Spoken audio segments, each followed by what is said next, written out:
I'm Zachary Cowan, the author of the Study Daily books, and thanks for joining me. It's Merry Christmas to you, and my kids are out sledding, climbing up a hill and going down it. I thought, let's talk about Moses chapter 1 while they're doing this. So this is Moses chapter 1, part 1. So as Joseph Smith is beginning the translation of the Bible, we know that there are some inconsistencies and some flaws in the Bible, and Joseph is trying to do that. A lot of the Joseph Smith translation, it's just corrections and it's clarifications on words and different things to make it work better.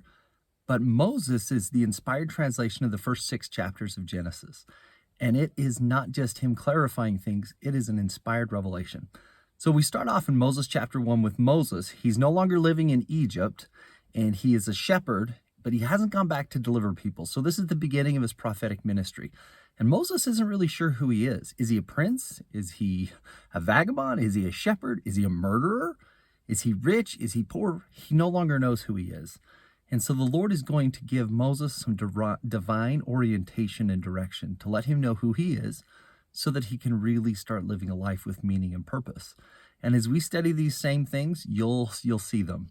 So God's going to give Moses direction, and also he's going to teach him about himself. So go ahead, pause your video, check out Moses chapter 1, verses 1 through 11, and look for what Moses learns about himself and also what he learns about God.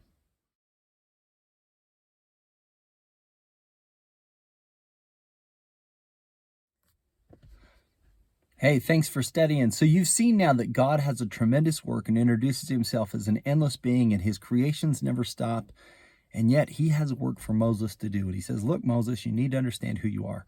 Several times Moses is called my son or God's son. So we can learn that. And that for Moses, God is the only God there's ever going to be. And that's the same with us.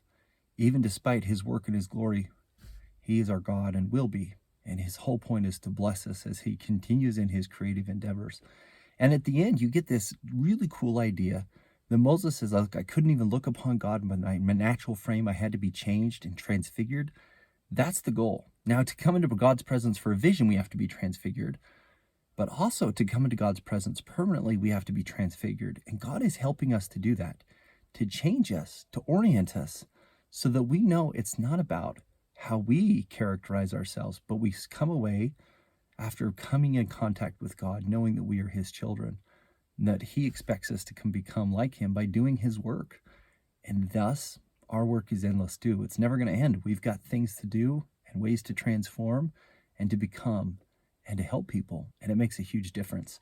Now, while Moses is after this vision, he's weak and he's alone. And so that's a great time for Satan to attack. And he frequently does that when we're feeling weak or alone. That's when he comes after us. So Moses has already learned great truths about God and about himself. And now he's got to go learn great truths about Satan. So go ahead, pause your video, and check out verses 12 through 23 and see what Moses discovers about Satan.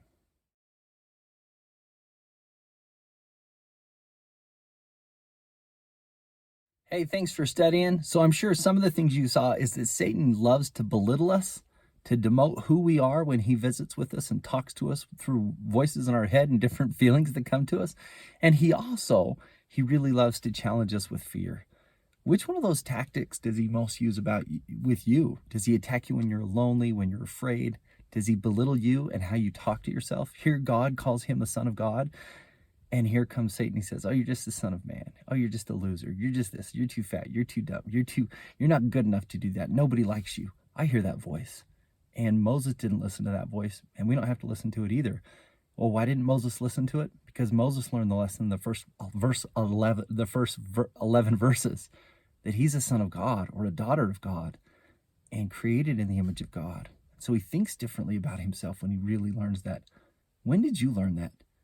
When did you learn that you really are a child of God? And because of that, it made a difference in how you felt about yourself and how you felt about others. Now, it's kind of foolish that Satan approaches Moses and he continually asks him to worship him, right? To fall down and to worship him. And today, it's not so much that Satan asks us to pray to him, but he asks us to worship him, because worship isn't just who's the recipient of our prayers. Worship comes because of where we give our time, our energies, our desires, our attention, our focus, even a little bit of money. Those all things show what we worship. So what do we worship? if a person looks at us, is it really obvious we worship God? And notice that when Moses was in trouble, he kept telling Satan to get out of there, get out of there. But it wasn't until he asked for help through the atonement, through Jesus Christ, that he received additional strength and overcame him.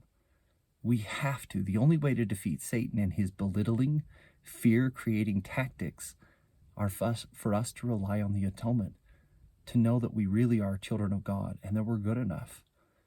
Well, I hope you go forth and we beat Satan's tactics today, and we see the Moses' strategies in knowing who we are and who God is, that we can call on him for help and strength, will get us through day after day, challenge after challenge. Thanks for studying. We'll see you next time.